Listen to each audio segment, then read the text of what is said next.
L'Assommoir, partie 13, chapitre 13.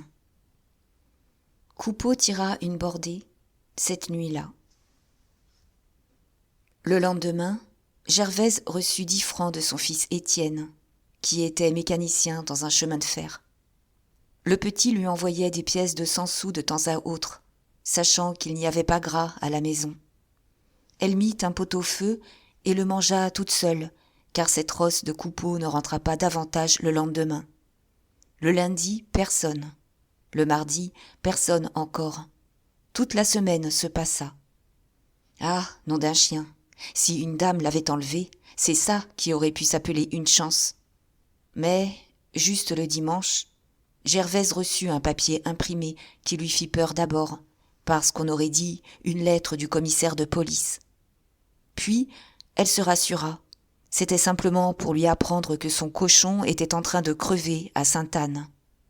Le papier disait ça plus poliment, seulement ça revenait au même. Oui, c'était bien une dame qui avait enlevé Coupeau, et cette dame s'appelait Sophie Tourne de l'Œil, la dernière amie des Pochards. Ma foi, Gervaise ne se dérangea pas. Il connaissait le chemin, il reviendrait bien tout seul de l'asile. On l'y avait tant de fois guéri qu'on lui ferait une fois de plus la mauvaise farce de le remettre sur ses pattes. Est-ce qu'elle ne venait pas d'apprendre le matin même que, pendant 8 jours, on avait aperçu Coupeau, rond comme une balle, roulant les marchands de vin de Belleville, en compagnie de Mes-Bottes ? Parfaitement, c'était même Mes-Bottes qui finançait. Il avait dû jeter le grappin sur le magot de sa bourgeoise, des économies gagnées au joli jeu que vous savez. Ah, il buvait là du propre argent, capable de flanquer toutes les mauvaises maladies. Tant mieux si Coupeau en avait empoigné des coliques. Et Gervaise était surtout furieuse en songeant que ces 2 bougres d'égoïstes n'auraient seulement pas songé à venir la prendre pour lui payer une goutte. A-t-on jamais vu une noce de 8 jours et pas une galanterie aux dames? Quand on boit seul, on crève seul, voilà. Pourtant, le lundi, comme Gervaise avait un bon petit repas pour le soir, un reste de haricots et une chopine, elle se donna le prétexte qu'une promenade lui ouvrirait l'appétit.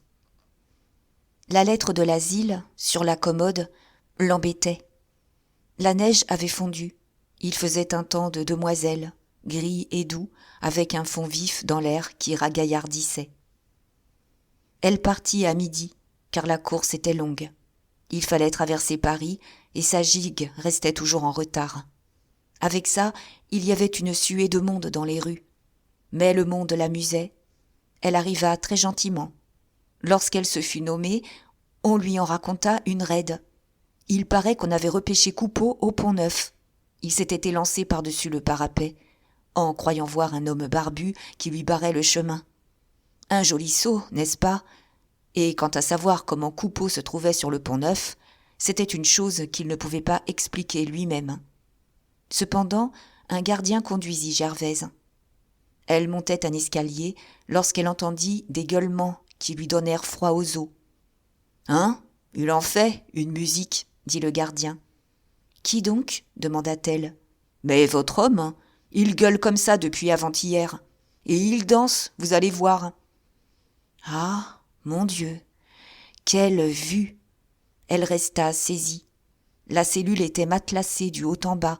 Par terre, il y avait 2 paillassons, l'un sur l'autre. Et, dans un coin, s'allongeaient un matelas et un traversin, pas davantage. Là-dedans, Coupeau dansait et gueulait.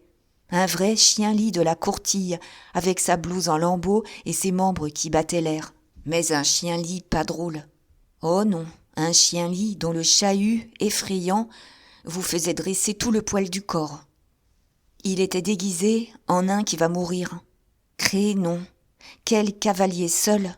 Il butait contre la fenêtre, s'en retournait à reculons, les bras marquant la mesure, secouant les mains comme s'il avait voulu se les casser et les envoyer à la figure du monde.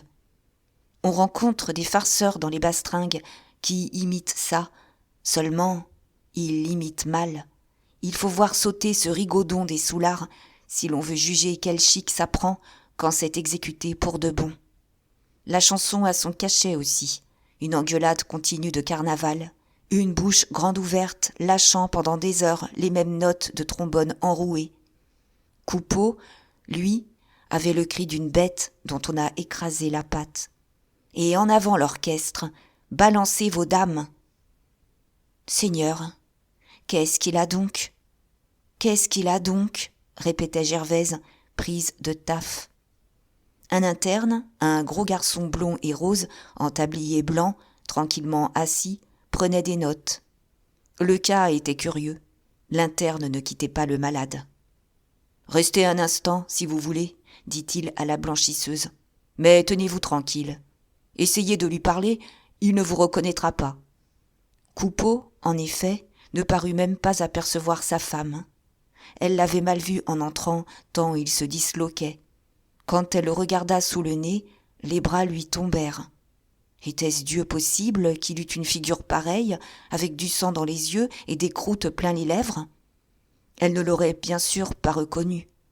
D'abord, il faisait trop de grimaces, sans dire pourquoi, la margoulette tout d'un coup à l'envers, le nez froncé, les joues tirées, un vrai museau d'animal. Il avait la peau si chaude que l'air fumait autour de lui, et son cuir était comme verni, ruisselant d'une sueur lourde qui dégoulinait.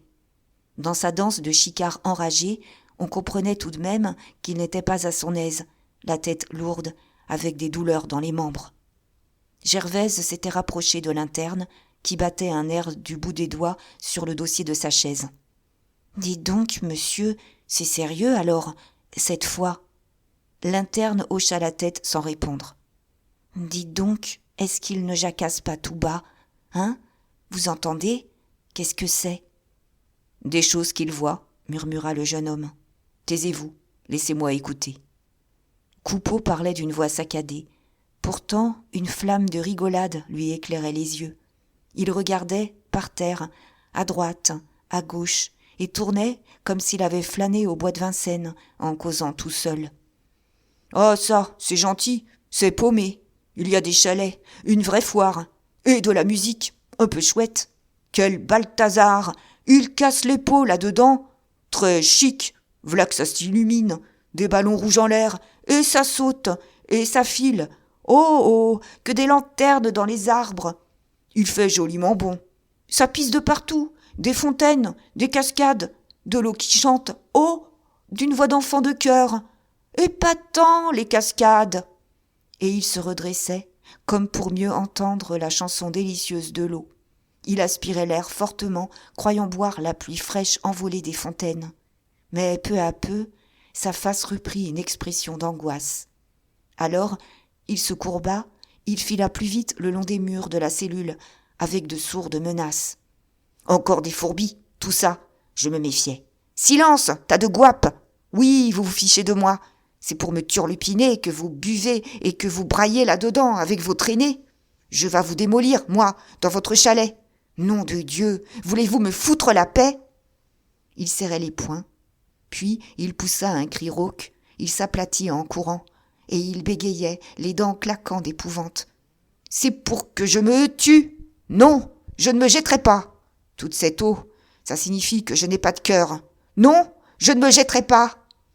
Les cascades, qui fuyaient à son approche, s'avançaient quand il reculait.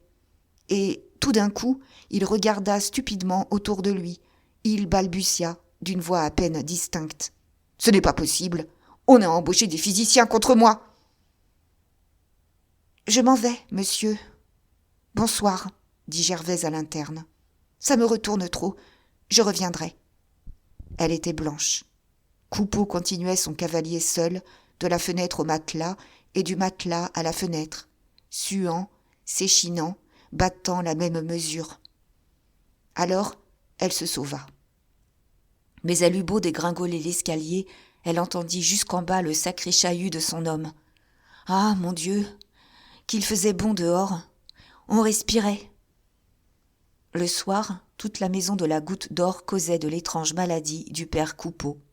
Les Boches, qui traitaient la bamban par-dessous la jambe maintenant, lui offrirent pourtant un cassis dans leur loge, histoire d'avoir des détails. Madame Lorilleux arriva, Madame Poisson aussi. Ce furent des commentaires interminables. Boche avait connu un menuisier qui s'était mis tout nu dans la rue Saint-Martin et qui était mort en dansant la polka. Celui-là buvait de l'absinthe. Ces dames se tortillèrent de rire, parce que ça leur semblait drôle tout de même, quoique triste. Puis, comme on ne comprenait pas bien, Gervaise repoussa le monde, cria pour avoir de la place.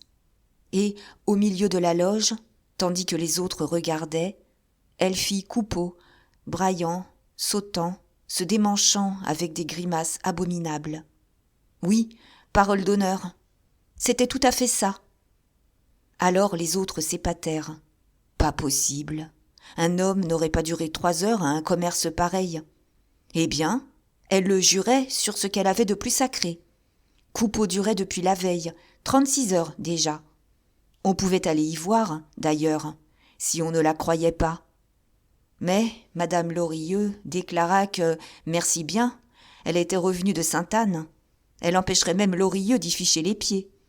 Quant à Virginie, dont la boutique tournait de plus mal en plus mal et qui avait une figure d'enterrement, elle se contenta de murmurer que la vie n'était pas toujours gaie. Ah, sacredié, non. On acheva le cassis. Gervaise souhaita le bonsoir à la compagnie. Lorsqu'elle ne parlait plus, elle prenait tout de suite la tête d'un ahuri de Chaillot, les yeux grands ouverts. Sans doute elle voyait son homme en train de valser. Le lendemain, en se levant, elle se promit de ne plus aller là-bas. À quoi bon ? Elle ne voulait pas perdre la boule à son tour. Cependant, toutes les 10 minutes, elle retombait dans ses réflexions. Elle était sortie, comme on dit. Ça serait curieux, pourtant, s'il faisait toujours ses rondes jambes. Quand midi sonna, elle ne put tenir davantage. Elle ne s'aperçut pas de la longueur du chemin, tant le désir et la peur de ce qui l'attendait lui occupaient la cervelle. Oh, elle n'eut pas besoin de demander des nouvelles. Dès le bas de l'escalier, elle entendit la chanson de Coupeau. Juste le même air, juste la même danse. Elle pouvait croire qu'elle venait de descendre à la minute et qu'elle remontait.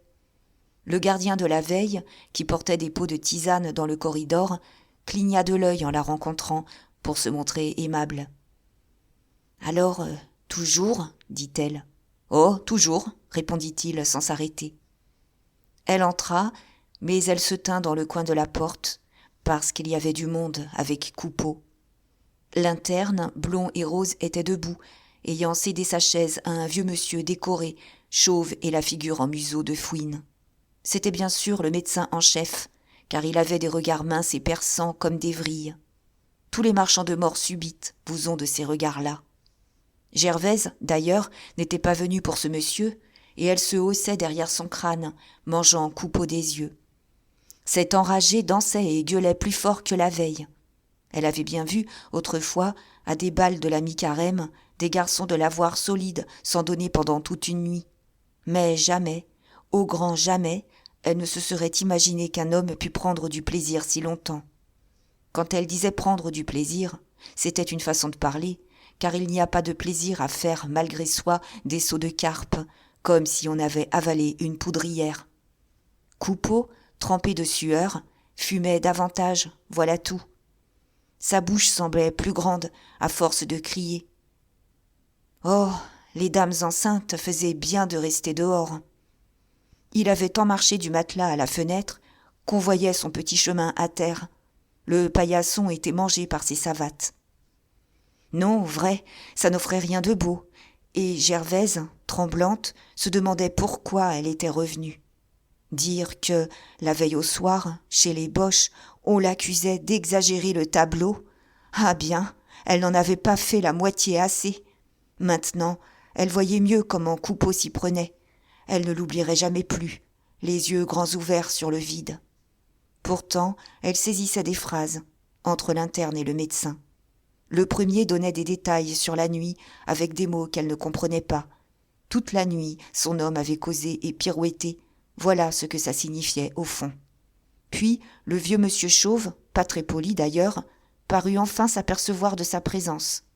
Et, quand l'interne lui eut dit qu'elle était la femme du malade, il se mit à l'interroger, d'un air méchant de commissaire de police.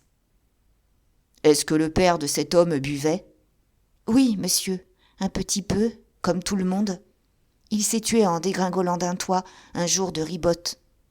Est-ce que sa mère buvait ? Dame, monsieur, comme tout le monde, vous savez, une goutte par-ci, une goutte par-là. Oh, la famille est très bien. Il y a eu un frère mort très jeune dans des convulsions. Le médecin la regardait de son œil perçant. Il reprit de sa voix brutale. Vous buvez aussi, vous ? Gervaise bégaya, se défendit, posa la main sur son cœur pour donner sa parole sacrée. Vous buvez, prenez garde, voyez où mène la boisson. Un jour ou l'autre, vous mourrez ainsi. Alors, elle resta collée contre le mur. Le médecin avait tourné le dos. Il s'accroupit, sans s'inquiéter s'il ne ramassait pas la poussière du paillasson avec sa redingote. Il étudia longtemps le tremblement de Coupeau, l'attendant au passage, le suivant du regard. Ce jour-là, les jambes sautaient à leur tour. Le tremblement était descendu des mains dans les pieds. Un vrai polichinelle, dont on aurait tiré les fils, rigolant des membres, le tronc raide comme du bois. Le mal gagnait petit à petit. On aurait dit une musique sous la peau. Ça partait toutes les 3 ou 4 secondes. Roulait un instant. Puis ça s'arrêtait et ça reprenait, juste le petit frisson qui secoue les chiens perdus quand ils ont froid l'hiver sous une porte. Déjà le ventre et les épaules avaient un frémissement d'eau sur le point de bouillir. Une drôle de démolition tout de même, s'en aller en se tordant comme une fille à laquelle les chatouilles font de l'effet. Coupeau, cependant, se plaignait d'une voix sourde. Il semblait souffrir beaucoup plus que la veille. Ses plaintes entrecoupées laissaient deviner toutes sortes de maux. Des milliers d'épingles le piquaient. Il avait partout sur la peau quelque chose de pesant. Une bête froide et mouillée se tramait sur ses cuisses et lui enfonçait des crocs dans la chair. Puis, c'étaient d'autres bêtes qui se collaient à ses épaules en lui arrachant le dos à coups de griffes. « J'ai soif ! Oh, j'ai soif !» grognait-il continuellement. L'interne prit un pot de limonade sur une planchette et le lui donna.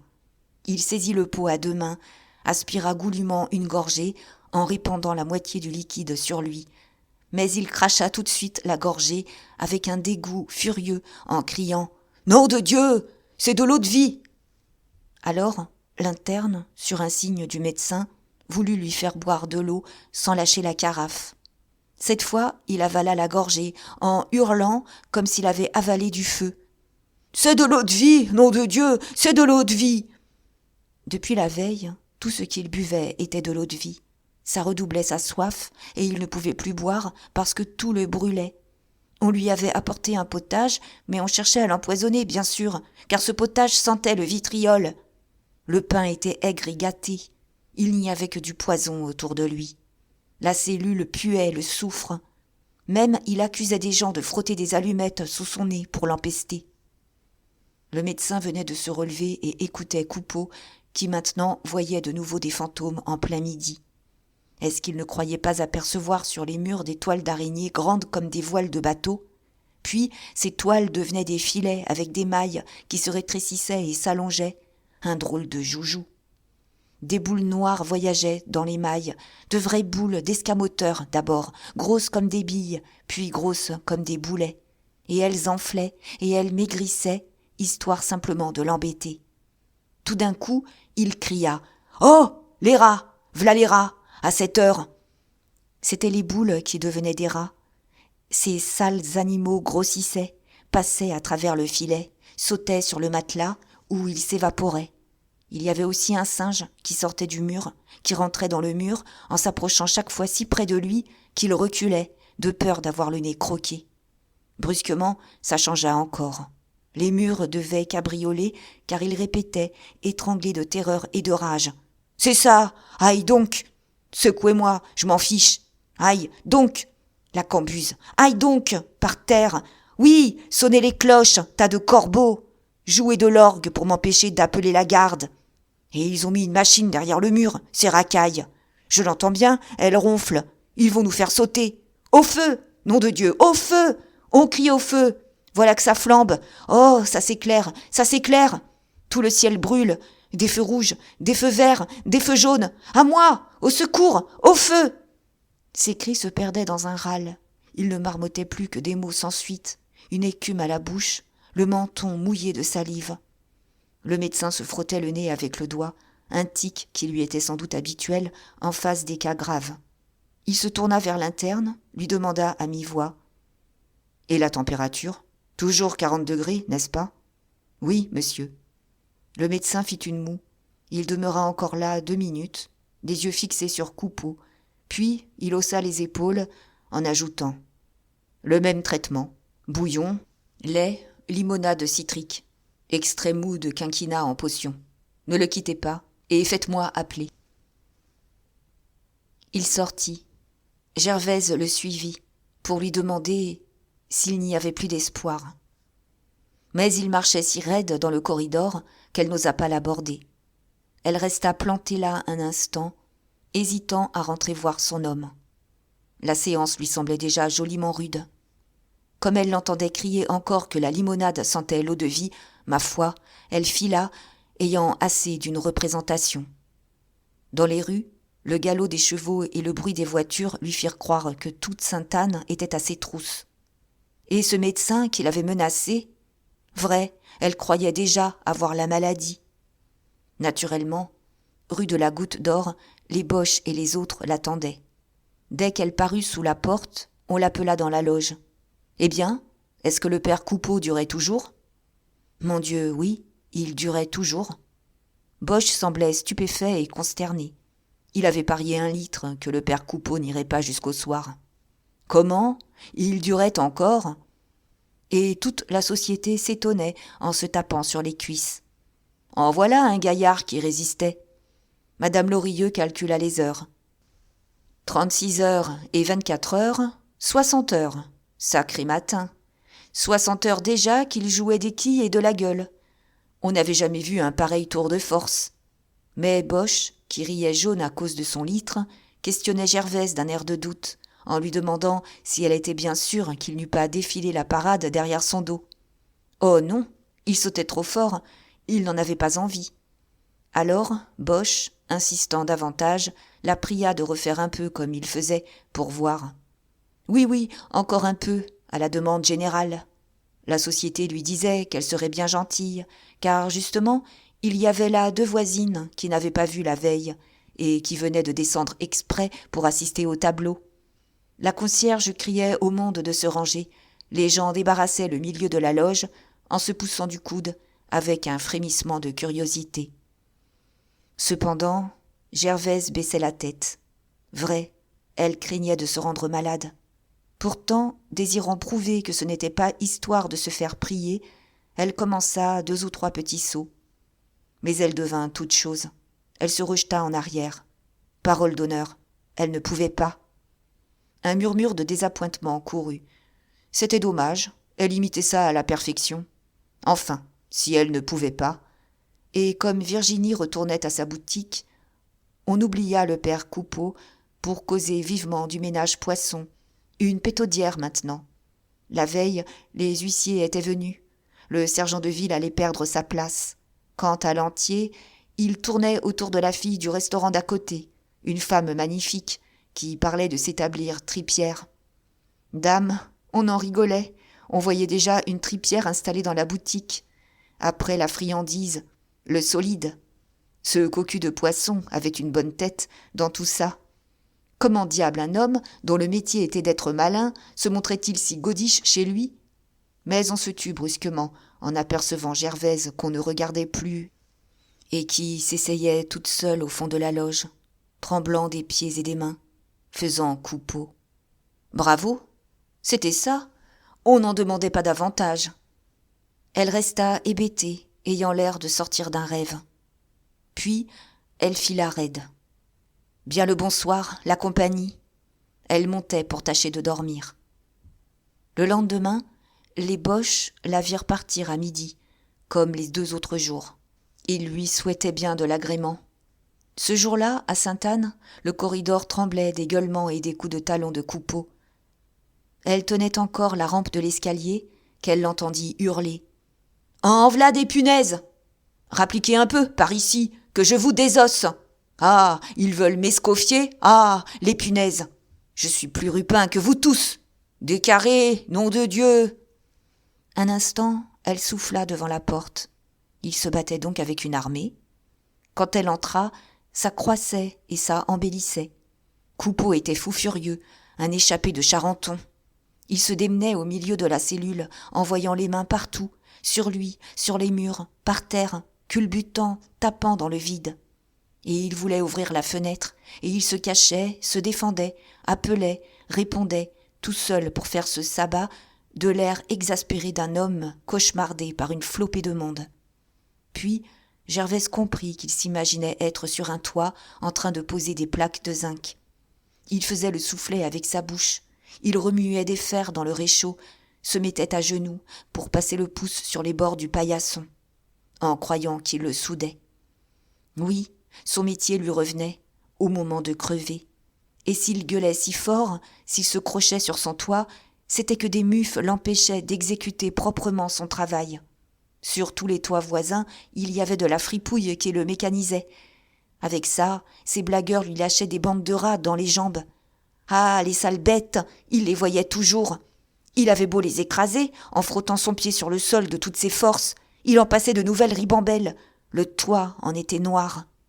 Est-ce qu'il n'y avait pas des araignées aussi ?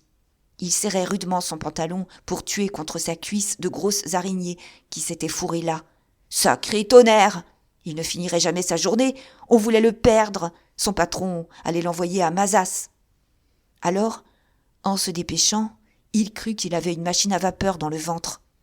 La bouche grande ouverte, il soufflait de la fumée, une fumée épaisse qui emplissait la cellule et qui sortait par la fenêtre. Et, penché, soufflant toujours, il regardait dehors le ruban de fumée se dérouler, monter dans le ciel où il cachait le soleil. « Tiens !» cria-t-il, « c'est la bande de la chaussée Clignancourt, déguisée en ours, avec des flaflas. » Il restait accroupi devant la fenêtre, comme s'il avait suivi un cortège dans une rue du haut d'une toiture.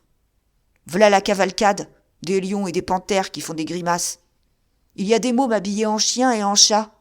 Il y a la grande Clémence, avec sa tignasse pleine de plumes.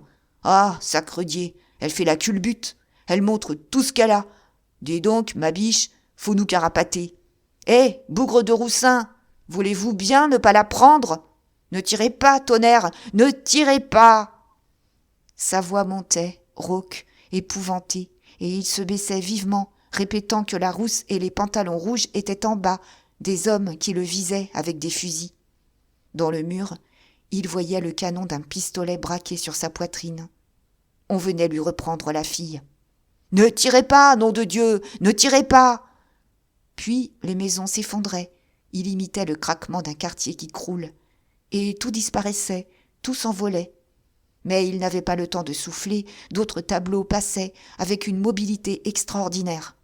Un besoin furieux de parler lui emplissait la bouche de mots qu'il lâchait sans suite, avec un barbotement de la gorge. Il haussait toujours la voix. « Tiens, c'est toi, bonjour, pas de blague, ne me fais pas manger tes cheveux !» Et il passait la main devant son visage. Il soufflait pour écarter des poils. L'interne l'interrogea. « Qui voyez-vous donc ? Ma femme, pardi !» Il regardait le mur, tournant le dos à Gervaise. Celle-ci eut un joli trac, et elle examina aussi le mur, pour voir si elle ne s'apercevait pas. Lui continuait de causer. « Tu sais, ne m'embobine pas, je ne veux pas qu'on m'attache. Fichtre, te voilà belle, t'as une toilette chic. Où as-tu gagné ça, vache ? Tu viens de la retape, chameau. Attends un peu que je t'arrange, hein ? Tu caches ton monsieur derrière tes jupes ? Qu'est-ce que c'est que celui-là ? Fais donc la révérence pour voir. Nom de Dieu, c'est encore lui !» D'un saut terrible, il alla se heurter la tête contre la muraille. Mais la tenture rembourrée amortit le coup. On entendit seulement le rebondissement de son corps sur le paillasson, où la secousse l'avait jeté. « Que voyez-vous donc ?» répéta l'interne. « Le chapelier ! Le chapelier !» hurlait Coupeau. Et l'interne ayant interrogé Gervaise, celle-ci bégaya sans pouvoir répondre, car cette scène remuait en elle tous les embêtements de sa vie. Le zingueur allongeait les poings. « À nous deux, mon cadet ! Faut que je te nettoie à la fin. Ah, tu viens toute go avec cette drogue au bras pour te ficher de moi en public. Eh bien, je vas t'estrangouiller, oui, moi, Et sans mettre des gants, encore. Ne fais pas le fendant. Empoche ça. Et à tout, à tout, à tout. Il lançait ses poings dans le vide. Alors, une fureur s'empara de lui. Ayant rencontré le mur en reculant, il crut qu'on l'attaquait par derrière. Il se retourna, s'acharna sur la tenture. Il bondissait, sautait d'un coin à un autre, tapait du ventre, des fesses, d'une épaule, roulait, se relevait. Ses os mollissaient, ses chairs avaient un bruit d'étoupe mouillée. Et il accompagnait ce joli jeu de menaces atroces, de cris gutturaux et sauvages. Cependant, la bataille devait mal tourner pour lui, car sa respiration devenait courte, ses yeux sortaient de leurs orbites, et il semblait peu à peu pris d'une lâcheté d'enfant. « À l'assassin! À l'assassin! Foutez le camp, tous les deux! Oh, les salauds, ils rigolent! La voilà, les 4 fers en l'air, cette garce! Il faut qu'elle y passe, c'est décidé! Ah, le brigand, il la massacre! Il lui coupe une quille avec son couteau! L'autre quille est par terre, le ventre est en 2, c'est plein de sang! Oh mon Dieu! Oh mon Dieu!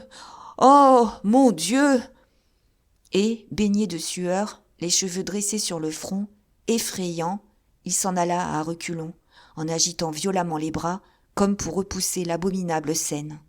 Il jeta 2 plaintes déchirantes. Il s'étala à la renverse sur le matelas, dans lequel ses talons s'étaient empêtrés. « Monsieur, monsieur, il est mort ?» dit Gervaise, les mains jointes. L'interne s'était avancé, tirant Coupeau au milieu du matelas. Non, il n'était pas mort. On l'avait déchaussé, ses pieds nus passaient au bout, et il dansait tout seul l'un à côté de l'autre, en mesure d'une petite danse pressée et régulière. Justement, le médecin entra. Il amenait 2 collègues, un maigre et un gras, décorés comme lui. Tous les 3 se penchèrent, sans rien dire, regardant l'homme partout. Puis, rapidement, à demi-voix, ils causèrent. Ils avaient découvert l'homme des cuisses aux épaules. Gervaise voyait, en se haussant, ce torse nu étalé. Eh bien, c'était complet. Le tremblement était descendu des bras et monté des jambes. Le tronc lui-même entrait en gaieté à cette heure. Positivement, le polichinelle rigolait aussi du ventre. C'étaient des risettes le long des côtes, un essoufflement de la berdouille qui semblait crever de rire. Et tout marchait, il n'y avait pas à dire. Les muscles se faisaient vis-à-vis, la peau vibrait comme un tambour, les poils valsaient en se saluant.